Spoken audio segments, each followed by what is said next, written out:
Good morning, church family. I have a message for all God's children today. Did you know that sharks glow in the dark?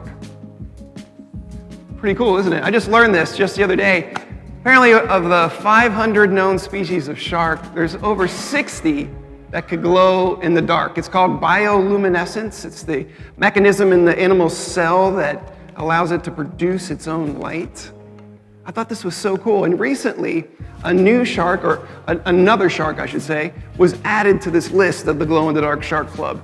There was a researcher that was on aboard a fishing vessel, and for over a month at sea, he was studying the sharks that would accidentally be pulled up into the fishing nets. And after a long time and a particularly dark night, had a breakthrough as the fishing nets pulled up a kite fin shark. And for the first time, it was discovered that the kite fin shark glows in the dark. Pretty cool. I wonder what it would be like to glow in the dark. Would you want to do that? Kind of neat, huh? But then I thought more about it and the sharks and the different fish and sea critters that live in the deepest and darkest depths of the ocean. They would need that ability to turn the light on and off, to hide, to recognize one another in the darkness, to even ward off predators. You'd have to be able to glow. But then again, you'd also have to live in the deepest, darkest part of the sea. I don't think I want to live surrounded in total darkness. I don't think we're meant to live in darkness. I think we're meant to live in the light.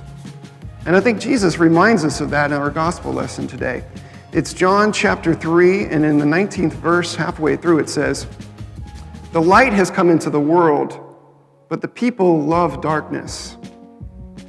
Perhaps this message is particularly meaningful today as we had to get up an hour earlier, one less hour of sleep and slumber in the darkness, the alarm, the sun, and now Jesus beckon us to come out of that darkness, to rise and to step into the light, and to remind us that we are people of the light. And God knew of our want to stay in the darkness, and so he sent his Son to be the light of the world, the light in the darkness. And as people of faith, we carry that light within us.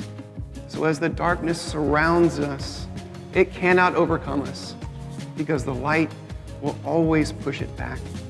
And in that sense, we don't need to have bioluminescence. We don't need to glow in the dark because we already have a spiritual luminescence. We already have a holy light, a light of hope, a light of salvation, the light of Christ.